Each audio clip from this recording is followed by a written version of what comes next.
2021 ఎన్నికల తర్వాత బీజేపీ మొత్తం కాల్ చేయడం జరిగి హత్యలు జరిగినాయి.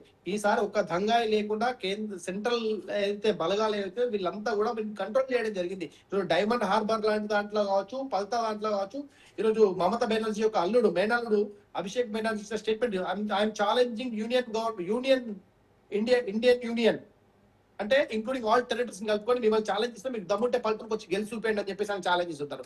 నువ్వు గవర్నమెంట్ కి యాజ్ ఇండివిజువల్స్ కిందకి వేస్తావు ఈ ఛాలెంజ్ ను అంటే ఆయన అంటే 4 తారీఖు రోజు నేను చూసుకుంటా మొత్తం ఏది సెంట్రల్ ఫోర్స్ వెళ్ళిపోతే నేను చూసుకుంటా అని చెప్పి ఒక స్టేట్మెంట్ అంటే మిమ్మల్ని చంపేస్తా అన్నటువంటి ఒక మాట అర్థం వచ్చేలాంటి మాటలు మాట్లాడండి ఆయన. అంటే కేలో హోవే ఆట ఆడుకుంటాం వేట మొదలైద్ది అని చెప్పి మాట్లాడేది. సో ప్రజలు భయాందోళనలు ఉండే అరే బీజేపీ గెలవదా ఏం జరుగుతుంది అని చెప్పేసి. డెఫినెట్లీ రక్షణ విషయంలో బీజేపీకి కమిట్మెంట్ ఉంది. బీజేపీ పాలిత రాష్ట్రాలు ఎక్కడ కూడా ఈ కమ్యూనల్ రైట్స్ కావచ్చు మిగతా ఇష్యూస్ కాకుండా కంట్రోల్ చేయడం జరిగింది, ఎక్కడ కావడం లేదు. ఒకటి. రెండోది ఇన్ఫిల్ట్రేషన్స్ ఎవరైతే ఉన్నారో వాళ్ళందరినీ కూడా ఒక నిర్ణీత సమయం ఇచ్చి వాళ్ళందరినీ పంపించడం జరుగుతుంది. ఎవరైతే ఆ తర్వాత ఉంటారో వాళ్ళపైన కఠిన చర్యలు తీసుకుంటారు definitely government of India. At the same time ఇప్పుడు కేంద్రము రాష్ట్రము రెండు కూడా బీజేపీ సర్కార్ కాదు. ఆ 170 కిలోమీటర్ ఫెన్సింగ్ ఏదైతే ఉందో కట్టమెంట్ చికెన్ నెక్ లాంటి ప్లేస్ లో 170 కిలోమీటర్ ఫెన్సింగ్ కూడా వేస్తారు. ఆ రివర్ బెడ్ ఏరియాలో ఎక్కడైతే ప్రాబ్లం ఉందో దానిపైన కూడా సెక్యూరిటీని డబులింగ్ చేస్తారు. ఎందుకంటే state policing central policing coordination లో పని జరుగుతుంది కాబట్టి డెఫినెట్లీ అక్కడ ఎలాంటి ఇబ్బందులు కాకుండా రక్షణ ఉంటది, స్థానికులందరికీ కూడా అభయం ఉంటది, మోడీ భరోసా ఉంటది, విశ్వాసం ఉంటది. కాబట్టి మోడీ గ్యారెంటీ ఉంది కాబట్టి అక్కడ బీజేపీకి ఏడం జరిగింది. శాంతి భద్రతల విషయంలో బీజేపీ కమిట్మెంట్ గా ఉంటది.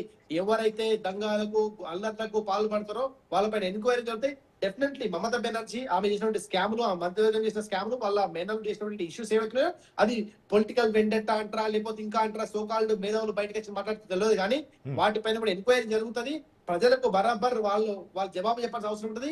ఆర్జీ కార్ లో జరిగినటువంటి మహిళా ఒక మెడికల్ స్టూడెంట్స్ రేప్ జరిగితే మెడికల్ డాక్టర్స్ నే ఆమె తిట్టడం జరిగింది. మొత్తం రాష్ట్రం మొత్తం డాక్టర్స్ ను ఆమె తిట్టడం, మమతా బెనర్జీ తిట్టడం జరిగింది. ఆమె ఎవరికి సపోర్ట్ గా నిలబడ్డది? విక్టిమ్ కు సపోర్ట్ గా నిలబడాలి, కానీ రేపిస్ట్ కు సపోర్ట్ గా నిలబడ్డది.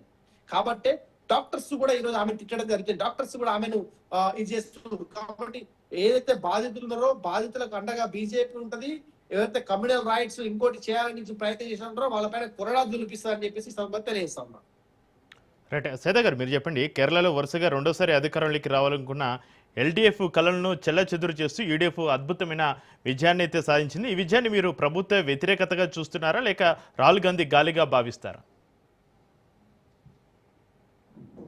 సీతా గారు. చక్రి గారు, మీకు తెలుసు ఎల్డీఎఫ్ పినరయ్ గారి ఆధ్వర్యంలో వాళ్ళు ఎన్నికలకు వెళ్ళారు. గత 10 సంవత్సరాల నుంచి ప్రభుత్వం వాళ్ళు నిర్వహిస్తూ ఉన్నారు. ప్రభుత్వంలో కూడా అనేకమైనటువంటి ఘటనలు చోటు చేసుకున్నాయి. అవినీతి అక్రమాలు కూడా మరి కోకొల్లగా బయటపడినటువంటి ఘటనలు. ప్రజలు ఆటోమేటిక్గా ప్రభుత్వాన్ని వ్యతిరేకిస్తూ మరి ప్రజా తీర్పు ఇవ్వడంతో పాటు రాహుల్ గాంధీ గారి నాయకత్వాన్ని దేశ ప్రజలందరూ కూడా నమ్ముతా ఉన్నారు. అలాగే కేరళ ప్రాంత ప్రజలు కూడా మరి రాహుల్ గాంధీ గారి దేశానికి ప్రధాని కావాలన్నటువంటి ఆలోచనతో పాటు మరి కేరళలో కూడా ఈ యొక్క యూడీఎఫ్ రావాలనేటువంటి బలంగా మరి ఆ ప్రాంత ప్రజలను ఓట్లేసి గెలిపించారనేది దీన్ని స్పష్టంగా నేను తెలియజేస్తా ఉన్నా. ఎందుకంటే మీరు చూశారు వైనాడు ఆ రోజు మరి ఎంపీగా ఉన్నటువంటి రాహుల్ గాంధీ గారు ఏ విధంగా ప్రాంత అభివృద్ధి కోసం పనిచేశాడు. ఈరోజు ప్రియాంక గాంధీ గారు మరి అదే వైనాడు ఎంపీగా ఉండే ఆమె పనిచేస్తూ ఉన్నారు. ఇవన్నీ చూసిన తర్వాత కాంగ్రెసే ఈ రాష్ట్రానికి దిక్కనేటువంటి ఒక ఆలోచనతోటి మరి యూడీఎఫ్ ని గెలిపించారనేది స్పష్టంగా అర్థమవుతా ఉంది.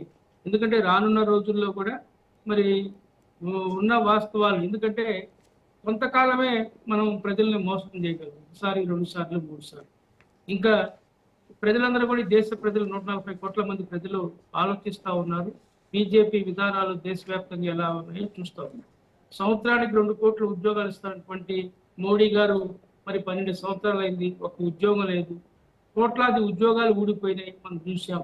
అలాగే మరి విదేశీలో ఉన్నటువంటి విదేశాల బ్యాంకుల్లో ఉన్నటువంటి నల్లధనాన్ని తీసుకొచ్చి 15 లక్షల రూపాయలు ప్రతి ఒక్కరు బ్యాంక్ అకౌంట్లో వేస్తా అన్నాడు. ఇప్పుడు 12 సంవత్సరాలు అయింది, ఒక్కరి అకౌంట్లో డబ్బులు వేయలా. అలాగే ఇంకా ఆ నల్ల సొమ్ము దొంగతనం చేసినటువంటి కార్పొరేట్ శక్తుల యొక్క దాదాపు 20 లక్షల కోట్ల అప్పుల్ని